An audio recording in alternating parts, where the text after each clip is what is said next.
Those videos still on. I know.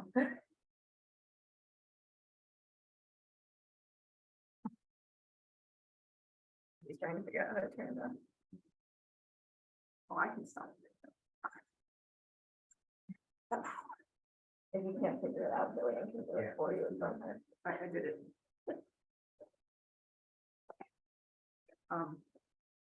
Time? It is 8 o'clock. Unmute us. We Oh, are. you are. muted. Great. We're already I'm on looking at this one. Okay, perfect. Okay, and you can see my screen. Yes. Good morning, everyone. Good morning, everybody. Welcome to Coplow rounds. Good afternoon for all of the people who are on the other side of the planet. For the people who are joining us virtually, we have Coplow attendees who are monitoring the chat. I think we've made it so it's impossible for you to unmute yourself, but if we've failed at that, try to, be cognizant yourself. If you send a secret message to one of us, we may or may not get it. So strongly recommend that you don't do that and just send it to the group. You shouldn't be asking any questions that you're so ashamed of that nobody else can see them. Okay. So we're gonna start. The first case is Rhodey, the Yorkshire Terrier. They gave us a date of birth. I hate this. It's about 10 years old. All right, the male neutered Yorkshire Terrier from Arizona. History in the right eye, which is the one they gave us, of chronic uveitis, glaucoma, and a visual.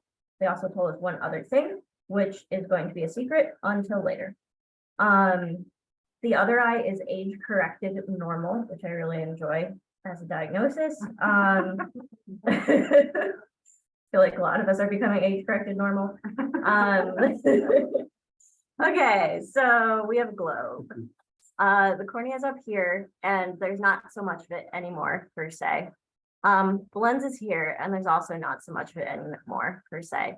This sort of used to be the anterior chamber, but it's not a chamber anymore. It's sort of white and solid. And then in the vitreous, or what used to be the vitreous, there is this solid gel material. Okay. So we will switch to the slide.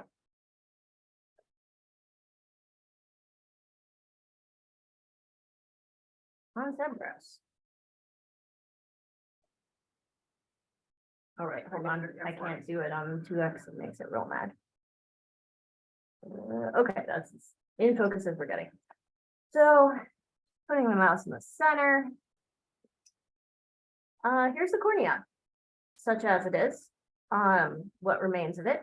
Here's all of that solid tan tissue that we saw in the anterior chamber, with dribs and drabs of iris remaining. Here's the lens, or what's left of it. It doesn't look to be in great shape. And then there's this homogeneous eosinophilic material that's all proteinaceous fluid, and that explains the sort of whitish gel that we saw back in the vitreous.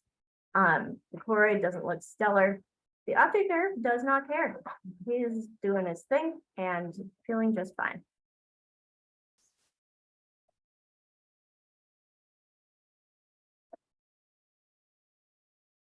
All right, so let's start at the front and work our way back. All right, so we've got some cornea here. This is corneal stroma. Corneal epithelium is kind of hyperplastic. The corneal stroma kind of becomes eaten away by all of this cellularity that's in the anterior chamber, to the point where there's epithelium remaining and pretty much nothing else. And then out here we kind of have limbus, and then we start to pick up the sclera.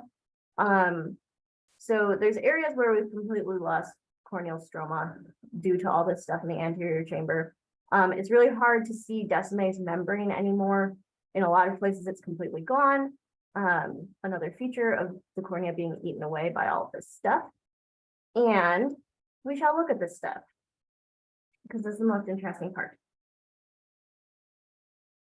All right. We're gonna go right here, because this is cute. Okay, so one more magnification. All right. Julian's like flailing with enthusiasm. So there's a pretty mixed inflammatory cell population. These guys are neutrophils, and they're kind of in the center of these like pyogranuloma areas. So there's neutrophils in the middle. They're surrounded by macrophages. We're ignoring these guys for a moment. And then those in turn are surrounded by lymphocytes and plasma cells. If we had given it time, probably there would have been a little bit more fibrosis happening in here. But for now, this is kind of like your classic pyogranuloma shape with the neutrophils in the middle, surrounded by the macrophages, the epithelioid macrophages, and then the lymphocytes and plasma cells around the outside of that. And then also in the middle of these pyogranulomas, the pyogranulomas are trying to kill them and failing, are these organisms which have many, many different stages of development, which is actually very charming. They wildly range in size from being something like maybe 20 microns in diameter to like enormous, 100, 200, not sure, real big. And then a lot of them have, so they've got this like pretty thick wall that you can see. It's quite nice here. But then inside of them, a lot of them have these little smaller structures that sort of almost look like recapitulations of what we already have. So like this really big guy with all these little guys inside of it, this is endosporulation. And taken in conjunction with the fact that this creature is from Arizona and there is an endosporulating organism filling its globe, which has a nice thick wall like a fungus. This is Coccidioides. And we'll drive around and look at some of the other elements of this eye just because there's a couple more interesting things, but that's the most glamorous part of this globe is the Coccidioides that are existing sort of literally everywhere. There are so many of them. So here's the lens. Here's the lens capsule. Here's where the lens capsule is not, which is not great. This is all liquefied lens protein. We have a little bit of like lens nucleus hanging on for dear life. And then there's also inflammatory cells that are getting inside of the lens. So we've got a phakitis with lens capsule rupture.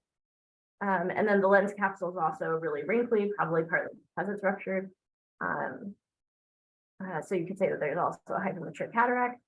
And I don't remember seeing any organisms within the lens itself, which is fine. It's not really a place we'd expect to find them. But there are a lot of inflammatory cells in here. And there's obviously these areas where the lens capsule is broken.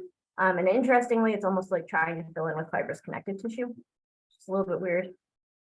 Presumably this has gone on for a while. There's also mineralization of the liquefying lens fibers, which is kind of cute. And then if you're suspicious for some reason that this lens capsule rupture isn't real, which you shouldn't be because it's super convincing, there's places where the lens capsule is frayed and it's getting nibbled away at by the inflammatory cells, which are neutrophils and macrophages.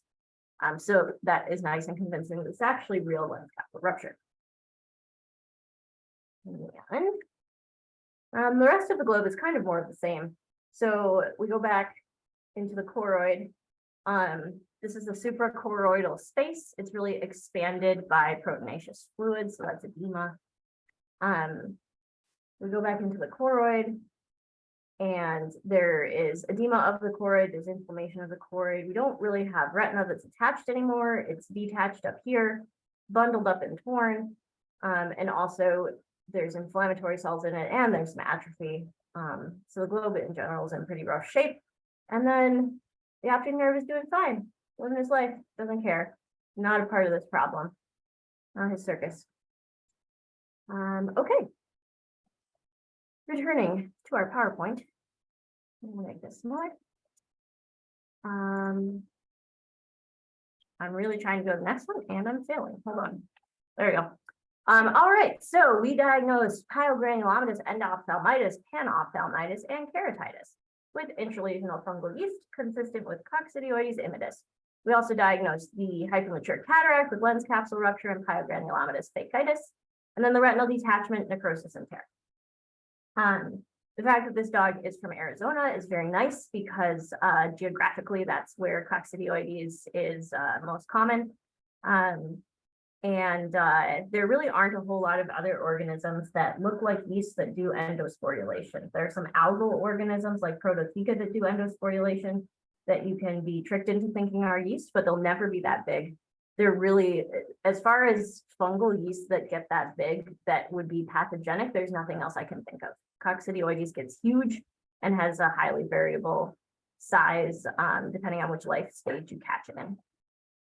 Don't forget rhinosporidium. Yeah. Oh, yeah, rhinosporidium, you're right. Which does get even bigger, but Does rhinosporidium get bigger than coccidioides? I think so. Yeah. We'll get more. But I don't think it does I don't, fluid-filled cavities. yeah, I think of it in the schnoz. and I that's do it. too, in the I've never nose. seen the eye. Yeah. Okay. Our next case. There you go. Okay, I need this to go away. All right. This is Bolt, the 12-year-old melanated Shih Tzu mix. They sent us the right globe. They told us that the ophthalmic exam revealed a corneal rupture of the right eye, which was not sealed by the body, but instead was actively leaking. They said that he previously had an infected corneal ulcer. They groomed and cleaned his face and in the process identified a structure within the mat on the upper eyelid that was his lens. So that's a bummer. He also has cancer, throat, undefined. Which I am uncertain why the veterinarian was not more specific about that, because the patient did undergo chemotherapy, so presumably they know a little bit more than cancer throat. But that is a secret, which was not shared with us. So we said that there was a leaking corneal perf, which you can't see very well in this section, unfortunately. It was actually in the other section, and we went and took this picture later because we're pleased and delighted by what we found in the eye. So you can't see the perf in this section, but you'll see it in the histone. It's spectacular. We also said that the iris, ciliary body, and choroid were thick and brown, which you can kind of appreciate here as this being both thick and brown. Here's the cornea. It's quite thick. It's probably a edematous, but we don't see the perf. The lens was not seen, presumably because they found it in the mat in the upper eyelid. It would have been cool if they would have sent it to us, but they chose not to. And then we thought this was the retina, which was detached. And then there's just a whole bunch of exudate within the globe in general, which is a mix of hemorrhage and fibrin, and there's probably some inflammation in here too. All right. Looking at the histology, we're actually going to start with the straightforward part this time, and then skip to the surprise at the end. We're going to experience this in the same order I did. Okay. So corneal perf, check. That is a big hole. You can imagine how the lens got out. In fact, there are big chunks of lens capsule remaining that are like trying to join the rest of the lens, which is presumably floating out in space somewhere out here. These sort of thick homogeneous bands are lens capsule. Then you can see that the iris is kind of expanded. We're presuming that's inflammation. And then there's this solid, really dense areas of hemorrhage kind of going back from the ciliary body all the way through the choroid, which is a peculiar, unusual pattern that we don't see very often. And then here's our detached retina going back to optic nerve, which is super busy. And there's a lot going on kind of in the meninges and peripapillary areas. We're going to look at that more towards the end because it's more exciting that way. We're going to start with the corneal disease. Okay, so here's our cornea. It's very cellular. There's a lot of inflammation in here. There's also a lot of blood vessels. And the sort of interesting thing about this, so this is a corneal epithelium. And then this is obviously the break in the cornea. And the corneal epithelium has grown all the way down to cover the break. So this has been oh dear. All right, it's gone. So the corneal epithelium has grown down to cover the break. So this has been going on long enough for the corneal epithelium to sort of extend and slide over all of this. And then here's Descemet's membrane, and Descemet's membrane is curled up because it's broken. But there's no stroma on it, and there's no epithelium on it. It's just floating freely. So this suggests to us that we lost all of the stroma and we lost all of the epithelium all the way down to Descemet's before it broke. And so we would call this a ruptured desmetocele. If it had been given enough time, the epithelium would have grown over across the surface, but it did not have that kind of time, tragically. As aforementioned, here's our lens capsule. The lens is extruded. There's a lot of membrane formation because there's so much inflammation in here. There's synechia, so this is iris. And we've got areas where this pre-iridoid membrane is adhered to the cornea. So this is anterior synechia. And then I want to show you what's happening in the ciliary body and choroid. So there's really very little extant ciliary body remaining.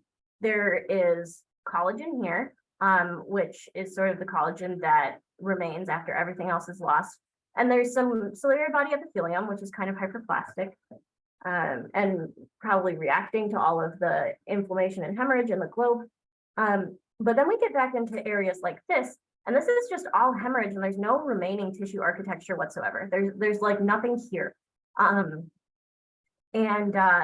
If you remember the pathology training that you've received historically, and you remember what a hemorrhagic infarct looks like, it looks a lot like this, where you have liquefaction of the tissue and replacement with hemorrhage.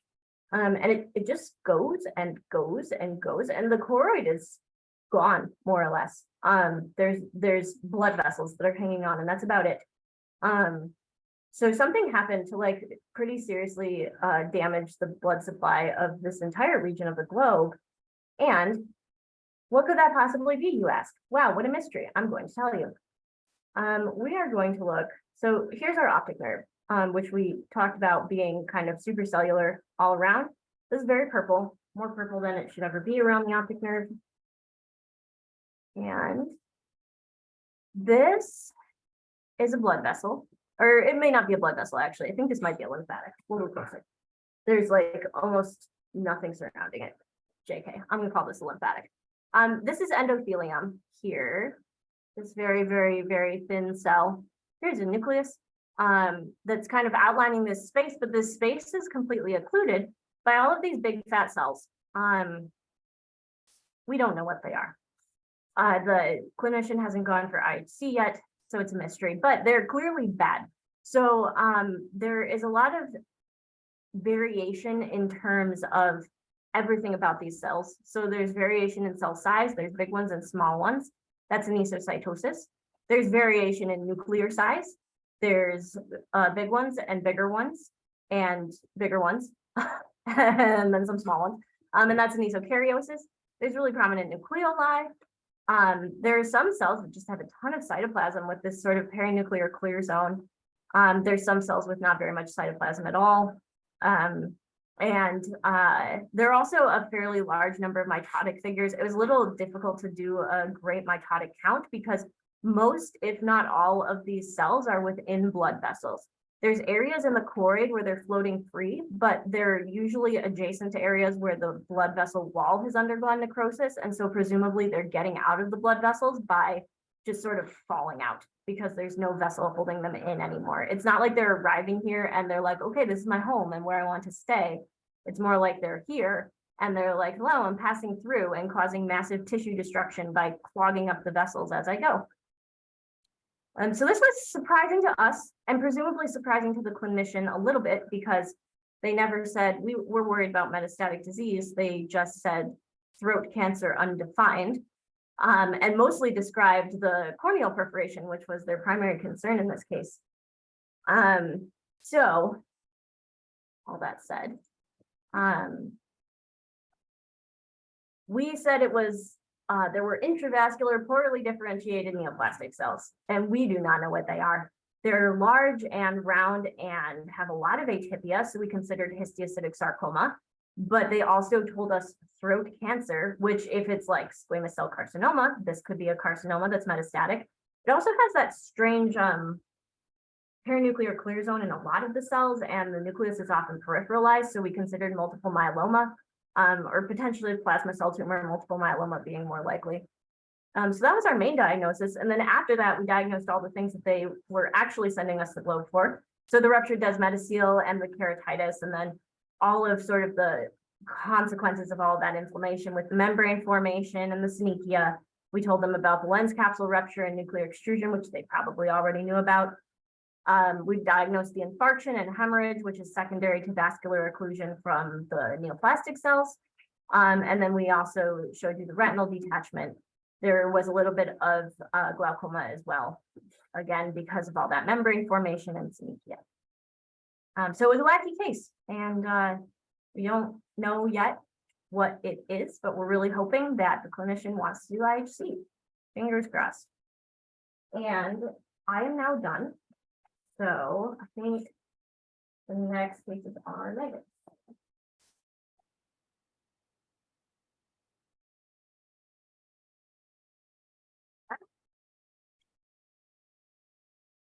Yeah. I am Megan. And we'll do the next case. So this is Theodore, an 11-year-old neutered male snowshoe cat. Clinically, they say that there was a deep anterior chamber, a fixed PLR, hypermature cataract, temporal iris with an increased pigmentation and mass-like appearance.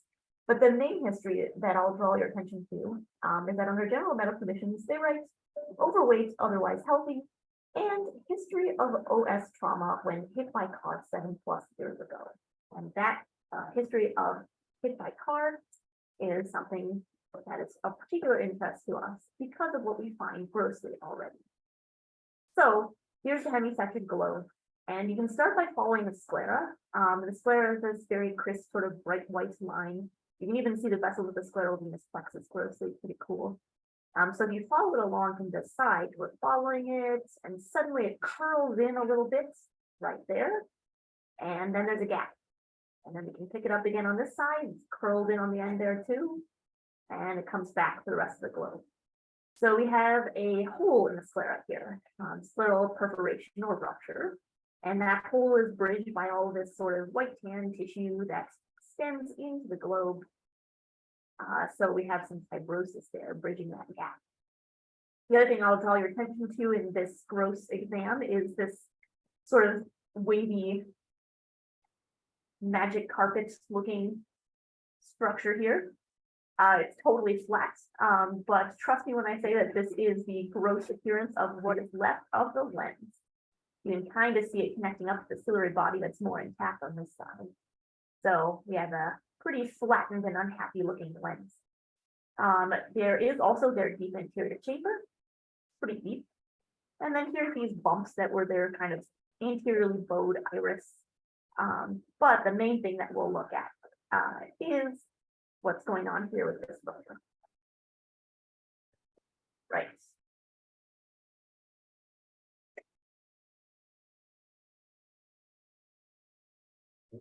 Switch.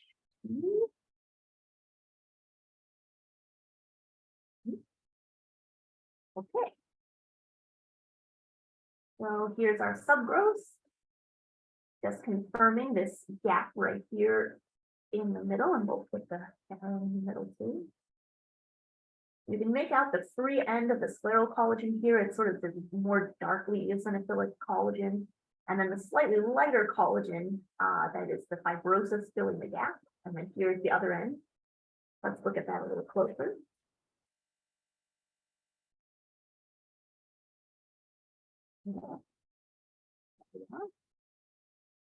So the one free end there, and another one there. Bridged by all of this collagenous stroma. We'll go into the globe here, and we start to get these fragments of basement membrane. Very undulant, just like it was grossly. And this is lens capsule. And the lens capsule is completely devoid of normal lens protein. And instead it's lined along both of its surfaces, inner and outer, by these collagen layers. If we look closer, mostly over here, it'll be easier to see on the PAS layer. Let's follow the posterior lens capsule from the equator around. So here's one end of the lens capsule, and if we follow the thinner posterior capsule, all curled. Aha! And eventually we hit an end of the posterior lens capsule that is scrolled. So it's really, really tightly wound there, like a little spiral. And Kelsey showed you a lovely example earlier of how we can determine whether we have an in vivo real lens capsule rupture, where the end of the lens capsule is frayed and there were inflammatory cells there. And this is another really good feature histologically to help confirm a true rupture of the lens capsule. It'll sometimes curl back on itself, sort of swirl back like this. So we have a lens capsule rupture and a really advanced cataract. Basically, all the lens protein has been resorbed. So all the collagen surrounding this lens capsule, I'll draw your attention to the organization to it. So you can kind of make out in some areas how the collagen is forming these sort of discrete rows that are parallel to one another. And then there are sort of gaps in between those rows. Closer to the lens capsule, it's pretty paucicellular. We don't see very many viable cells. And then as you get away from the lens capsule, we start to see these spindle-looking cells come into view in between these layers of collagen. And some of these are probably fibroblasts, but a lot of them are metaplastic lens epithelium that is migrating out of that ruptured lens capsule, producing basement membrane, producing collagen. And oftentimes the stuff that's closer to the lens capsule where everything started is a little bit more necrotic and the cells go away. And then further away, we have more viable cells. So I can guess what some of you might be thinking. In a cat with a really chronic history of trauma, and we have a ruptured lens capsule, so in particular, there's trauma to the lens, maybe you're wondering about cancer. And if you were wondering that, good job, because in a case like this, we are worried about a post-traumatic sarcoma, which can develop in cats with a history of trauma, and sort of a chronic or a long-standing, history of falling after that trauma. The worst cells, though, in this entire eye were these, and they're not very pleomorphic, they're very flat. And there's something here that really looks neoplastic, long story short. So this was a chronic scleral rupture with metaplasia and extralenticular migration of the lens epithelium. And in a case like this, we would speculate that this could have been something that if you leave it to brew a little bit longer, sit in the cat, it may have eventually developed a post-traumatic sarcoma.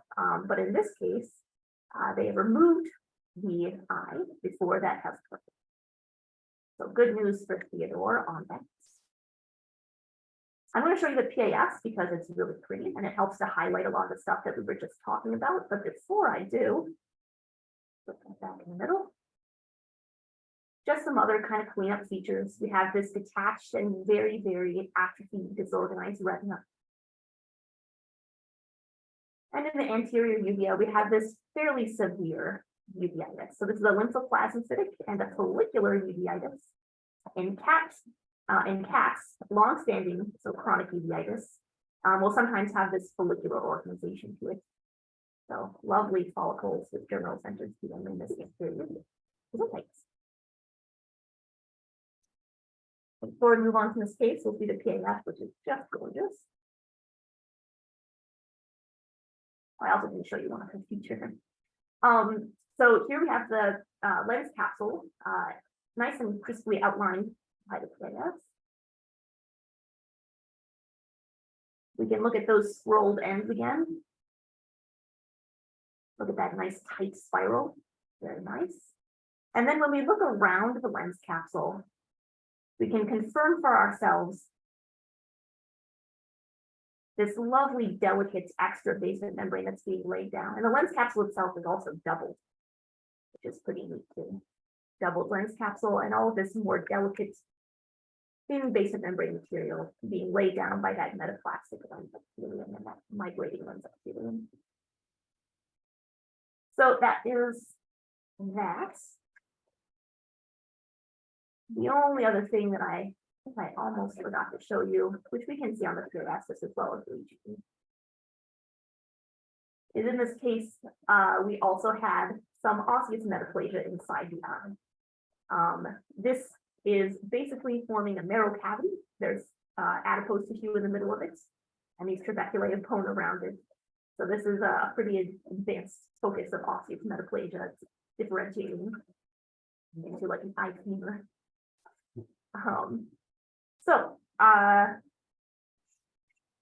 Those are the pertinent features histologically. And here are diagnoses. So one of these cases of cats where we'd be worried about post-traumatic sarcoma, but hopefully for Theodore, this is the last he'll have to worry after his unfortunate incident with the car. Right. Next case.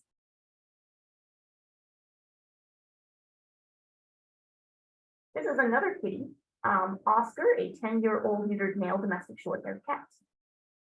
They note clinically for Oscar that there was a large superficial corneal ulcer that covered about 70% of the corneal surface. There was a chronic hypermature cataract, lots of syncopation inside the eye. And they also, very interestingly, note an intracameral fibrin clot. Intracameral just means inside a chamber. So basically intraocular sort of off-tan stuff is likely what we saw. And that's very interesting given what we eventually found. So here's our hemisection, and we see at the cornea here this sort of roughened, fluffy looking surface axially or centrally. There's our ulcer. We can see our hypermature cataract. Basically, there's a nucleus, which we can kind of outline here. And then it's sort of floating in this pool of liquefied lens protein in the cortex. But the most important thing that's interesting on this growth is that attached and sort of thickened looking retina, and follow it here. And all of this sort of tan white, and often gelatinous material in the vitreous and in the subretinal space, sort of around the retina.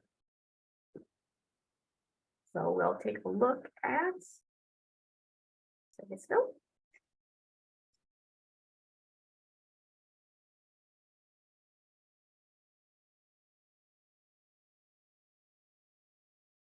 So apart from our ulcer up here, we can see one end of epithelium there. The anterior chamber is pretty quiet, but we already have this really severe hypermature cataract back here.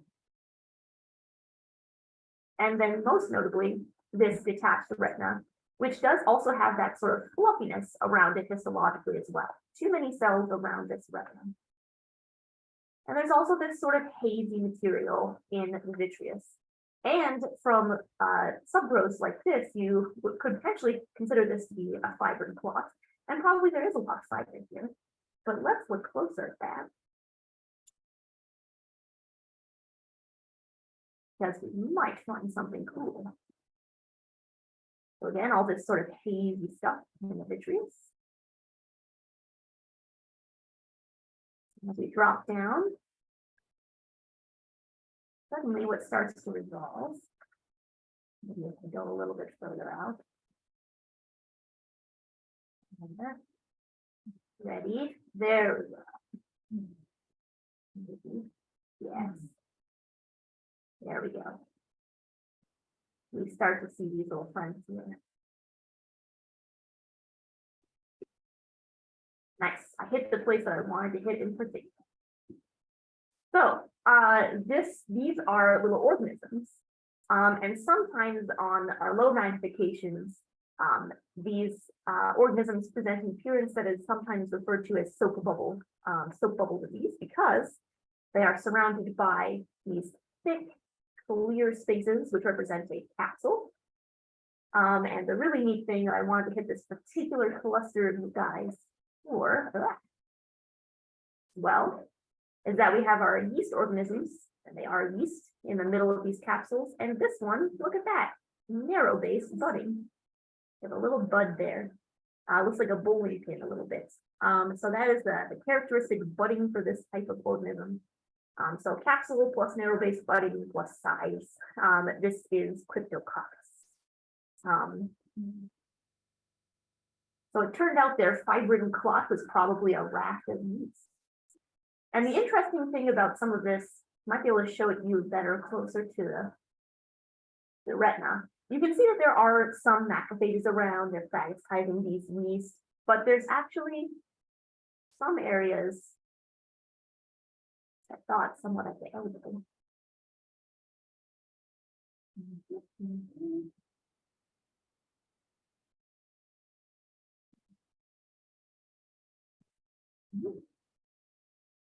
Here we go. Where there are basically these racks and racks of these yeast organisms. And there's kind of a couple macrophages here and there, sometimes phagocytizing the yeast, but relatively speaking, the largest number of cells here is yeast cells. So this organism has its thick gel capsule as part of its approach to avoiding the immune system, immunity here.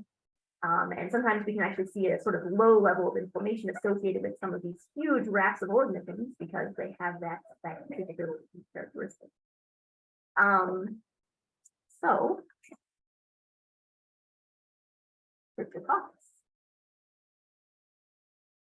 That said, subretinally or epichoroidally, we do have this thick carpets of epithelioid macrophages and some neutrophils lining it. It's almost like the body is trying to wall off the posterior segment from itself at this point. So those are some of the key features histologically. I'll additionally show you, just while we're here, this ulcer, which has some unique features as well. So we have that large central axis of epithelium. And at the edge of the ulcer, there are these non-adherent flaps. And within these flaps, the cells, so the basal layer loses its nice polarity. The basal layer is pretty flattened out here. And some of these cells have lost a little bit of their organized layering. They're forming these sort of eddies. You can kind of compare that. So we go far enough back. The epithelium that's appropriately attached to the underlying stroma with that nice basal layer polarity. Those cells line up very nicely. So this is an example of an indolent ulceration. This sort of non-healing, non-attached flap, which is neat. We see those probably more commonly in dogs than cats. So there's that. And of course, there is that hypermature cataract. Very extensive liquefaction of the cortical lens proteins and basically just fragments of remaining lens that's still maintaining its organization. No obvious sign of rupture in the lens cancer. Wait, hang on. I'm not sure. I tell a lie. This one was also ruptured. I thought so.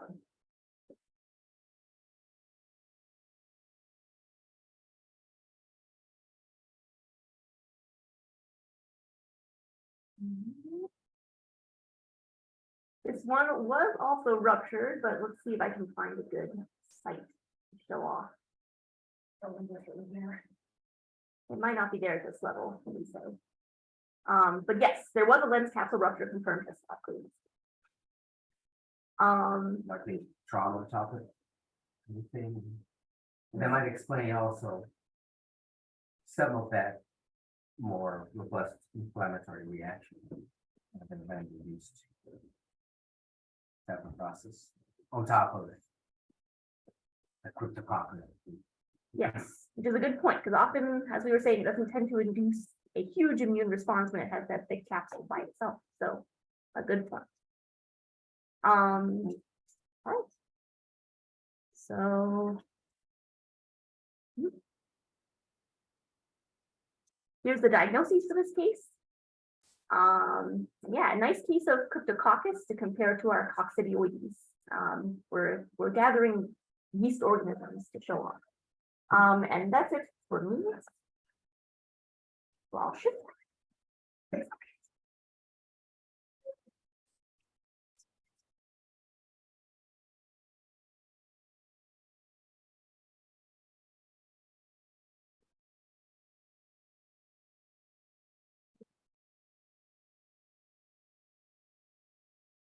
All right, Gillian up next here. All right, first up for me is Shelby, a 12-year-old Labrador mix.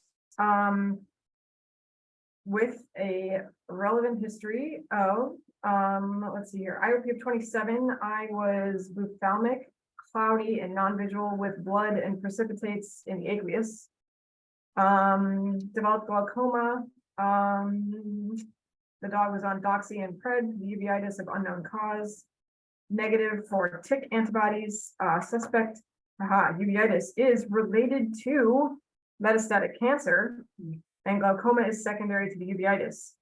So the dog has a known metastatic soft tissue sarcoma, which is probably what prompted taking the photograph of the globe when we grossed it. So apparently the dog has a 3-view chest x-ray that was clear of cancer, but he has some sort of tumor, sorry, she has some sort of tumor on her leg. And apparently they already know it's metastatic, I guess. Maybe not, I'm not sure. But anyway, so here's the hemisected globe. Cornea is at the top. We have lens in the center here, and then back here is the fundus, and here is the optic nerve head that's a little bit hard to see because the vitreous itself is a little bit cloudy. So we have a tan to brown mass in the anterior uvea and anterior chamber. It's carpeting the iris surface there. And also carpeting the ciliary body surface here and here. And then we have some flocculent sort of strands of stuff throughout the vitreal space. The lens looks a little bit abnormal. I think there's a cataract as well. So there we go. Jump right in.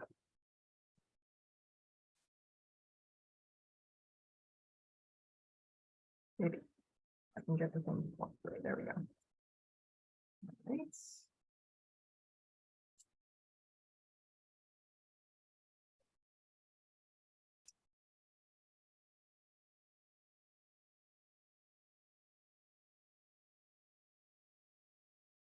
So, here's our cornea. It's a little bit vascularized peripherally. Here is the mass. So it is both within and expanding and effacing the iris, and it also fills the anterior chamber peripherally, fills the iridocorneal angle, extends into the ciliary cleft and trabecular meshwork, and also into and effaces the ciliary body. It's lining the posterior surface of the ciliary body and that's, or in the iris as well. And over here, there's a little bit more iris that's still identifiable. Kind of so the same pattern over here. These are actually strands of neoplastic cells in the vitreous, which I think gave the vitreous that sort of strandy, flocculent look to it. The lens capsule is also ruptured in this case. We've got this little plume of Morgagnian globules extending out into the anterior vitreous. And the retina and optic nerve head are actually looking fairly normal in this one. So we're going to go ahead and jump right in.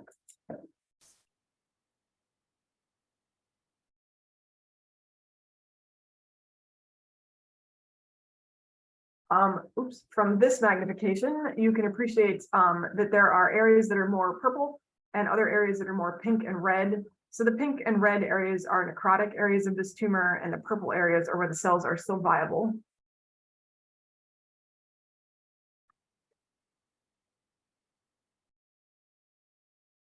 And as we get a little bit closer, the pattern of the cells becomes a little bit more apparent. And basically these cells are forming streams, bundles, something like that, which is characteristic of sarcoma. It can also be melanoma, because melanomas can do whatever they want. And I bring that up specifically because some of these cells do have some pigment in their cytoplasm. But what we do have here are spindle-shaped cells with indistinct cell borders, moderate amounts of amphiphilic cytoplasm, and elongated nuclei with some coarsely clumped chromatin and some vaguely, sometimes prominent nucleoli. The mitotic rate is fairly brisk. You can see there's a couple just in this field alone. And the cells themselves do exhibit decent, moderate amounts of cellular atypia. So some anisokaryosis, variation in nuclear size, and anisocytosis, variation in cellular size. And once again, a pretty brisk mitotic rate. So these are very mitotically active, aggressive cells. Characteristic of a pretty aggressive neoplasm. If we hadn't really gotten that history of a metastatic carcinoma, I think we would have been a little bit hesitant, or we would have suggested this could be a primary tumor, could be metastatic, given that it is within the anterior uvea as well as carpeting it. So metastatic cells typically carpet surfaces in the anterior uvea in our experience, as opposed to like existing within the stroma of the anterior uvea. This one is doing both. So if we hadn't gotten that history, we may have suggested maybe this could be a primary tumor. They didn't really specify what kind of sarcoma, possibly because they didn't actually know. Sarcomas often don't really wear name tags, and we don't really know what the cell origin is. So in this case, we still don't know what they are. I did include metastatic malignant melanoma in my list, just because some of these cells do have pigments. So it's possible that what they had growing on the leg was a melanoma, but it could have also just been a sarcoma, and some of these cells, maybe just some of the cells that I've seen with pigment could have been macrophages or something else. Anyway, so we'll look more at the other lesions of the globe. So here's that beautiful plume of degenerate lens fibers. So these are Morgagnian globules spilling out into the anterior vitreous. Aren't they pretty? Yes, they are. I can't remember if we had beautiful lens capsule curling in this one. There it is. Mildly curled right there. Oops. And actually the rest of the globe was kind of boring.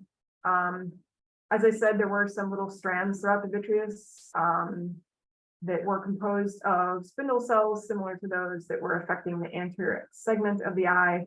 So I believe these are metastatic, the neoplastic cells, presumably metastatic.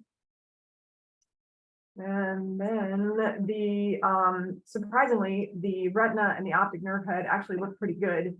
I looked at this after the fact and thought, wow, that's a lot of ganglion cells. I bet we cut this in the horizontal plane. And then I looked back at our notes, in fact, we had.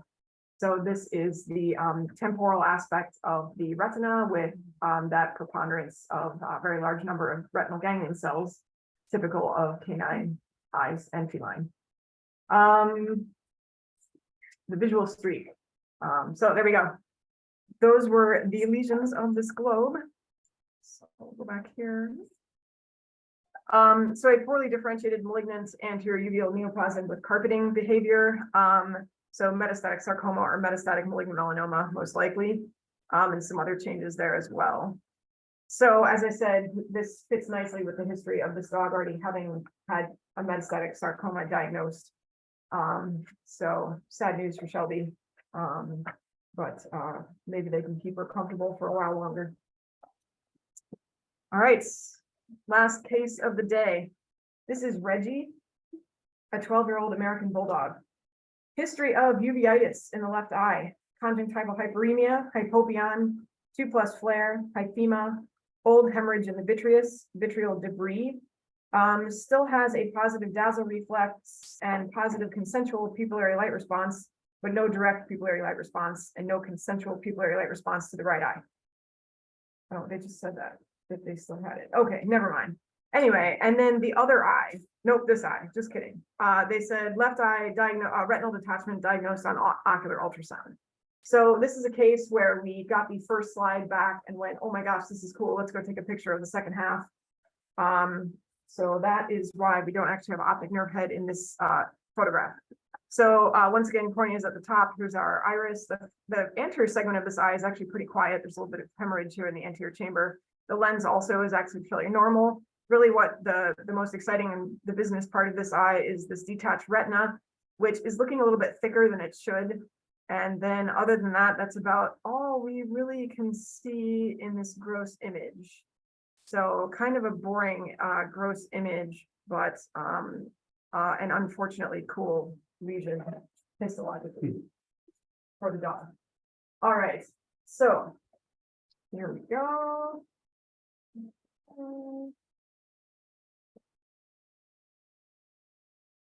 So as I said, the anterior segment is actually pretty boring and normal. They did not report glaucoma in this eye, and so there's no occlusion of the ciliary cleft or trabecular meshwork.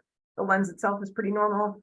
And really what's the most exciting thing in this globe is happening to the retina and the optic nerve head. And as we get closer, you can see it's also affecting the choriocapillaris, which supplies the blood to the retina, specifically the outer retina. So we're going to jump right in there. So any detached retina can maintain its normal thickness for quite a while, or for a while at least, until the cells start to degenerate and undergo necrosis and then atrophy. But it's kind of unusual to see a retina that's detached and thicker than it should be. Not to mention it's extremely basophilic. So there's quite a cellular infiltrate in this retina, which is abnormal. When we look at the optic nerve head, it is also quite chubby looking and also quite basophilic. So there's the cellular infiltrate in the optic nerve head. This side of the retina is detached as well. You can actually still see there's some of the normal retinal layering still present here, but it's also the inner retina is more basophilic, i.e. more hypercellular than it should be. And then also on this side in particular, there's quite a bit of basophilia in that immediate subretinal space. So we're going to jump right in there. We're going to start on this side. So this retina is effaced by a cellular infiltrate. They are round cells forming loose sheets. They have distinct cell borders.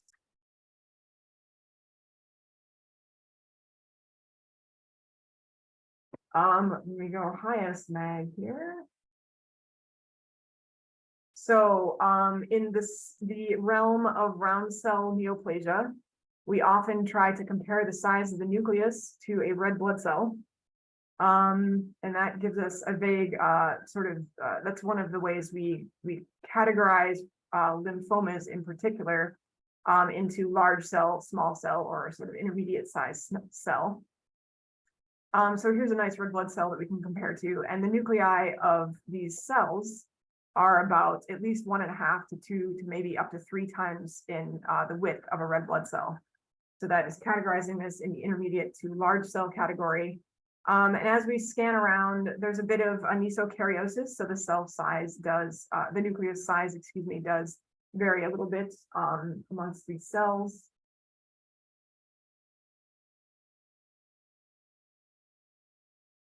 There are mitotic figures around, and now I'm having a hard time finding them.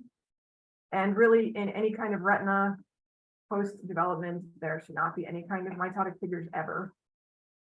Oops, oh darn, that was as high as we could go. How sad. I think that's a mitotic figure right there. You can see that little U-shaped weird nucleus. There's another one here. So this is consistent with a round cell neoplasm. I believe they're lymphocytes. And we'll go take a peek at some other areas to show you that it's pretty consistent. Back here in the optic nerve, they actually get a little bit bigger, and their features are a little bit different. But their chromatin is not quite as condensed, it's a little bit more open. And they have a little bit more cytoplasm. And here's the other side of the retina. I believe this is the ventral side, but you can see here so out here we have our outer nuclear layer. Probably right in here is some inner nuclear layer. There's quite a bit of atrophy, so these photoreceptor nuclei are lacking their frilly frills or their inner and outer segments, so there's some atrophy of the retina, probably associated with retinal detachment. And then the inner retina is really expanded and effaced by this neoplastic cell population. And as we said on the more lower mag, there's a lot happening in right up under the RPE cells. So let's take a look there. So this is ventral, and I know that because the RPE cells have pigments in their cytoplasm.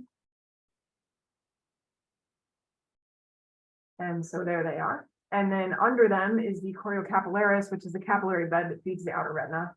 And that choriocapillaris is just chock full of similar neoplastic cells. So what we have here is a round cell neoplasm that is primarily affecting the retina, the optic nerve, and the choriocapillaris. So I propose that this was a lymphoma.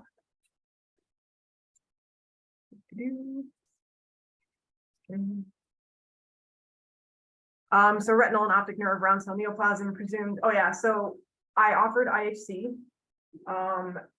So we did CD3 and CD20 for T and B cell respectively. These cells did not express either of those markers. So I'm still assuming this is a lymphoma, and so we're calling this a double negative lymphoma. These could still be B cells that just aren't expressing CD20. It's well known that B cell lymphomas in particular like to do that.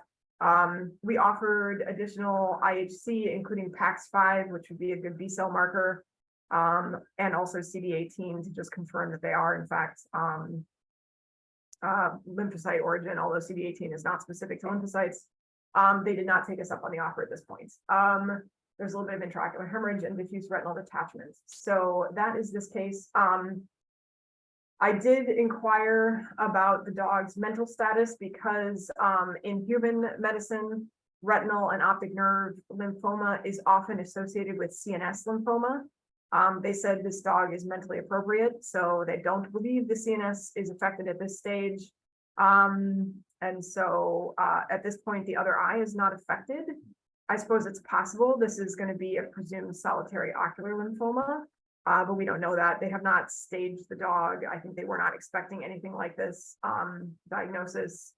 And so. Yeah, in humans, the primary intraretinal lymphomas, they attack both the retina, cells in the vitreous, lateral meninges, and brain, but they don't become systemic, like our classic systemic lymphomas in dogs. So it's interesting. You know, we don't know much about those, but even if there's nothing going on systemically, if there's such an entity, it might not be able to a central nervous system or brain or lateral meninges process until it develops clinical signs, let's say. Yeah, it is interesting that this really did seem to stop short of the optic nerve. Right, yeah. So it's not as if this was in the brain and traveled down the optic nerve. So maybe it did start in the eye. Yeah. I'm not really sure. And yeah. Yeah, and in humans, they're much more often than not B cell lymphomas. They can be T cell lymphomas, but they're majority of B cell lymphomas. Yeah. So we'll hope for the best for Reggie, but who knows what will happen with Reggie. So anything cool in the chat? Someone asked us if we could do PAR. I just said that if it's not expressing CD3 or CD20, then looking at the monoclonality and the T cell receptor is probably not going to be useful. What about a B cell receptor? Or is it thought that, or the immunoglobulin, whatever? I'm not sure. Yeah. I don't either. Yeah. So Someone else asked if we could use granzyme. for we T, don't have that's a that T here. cell. It's a T cell marker, isn't it? I think it's a cytotoxic T cell, right? For NK cells or for CD? Oh gosh, I can't remember. Anyone? NK cells. Okay. Yeah. So I guess those probably wouldn't express CD3 either. Yeah, large granular cell lymphomas. We do not have that. We do not. We have to send away to do granzyme. We have to send away to do a lot of things. Yeah, so I don't know, maybe this will end up in a case series at some point in the future of retinal lymphomas that we have. And we can investigate it further on our own dime. But yeah, that's it. I should have brought one more case to show, but I don't have one. I mean, we're only at 1 minute. I don't think that we're really. Oh, okay, this clock is a little That slow. clock is wrong. Okay, well, anyway, thank you everyone for joining us. I hope you learned something and reveled in the cool cases that we had to share.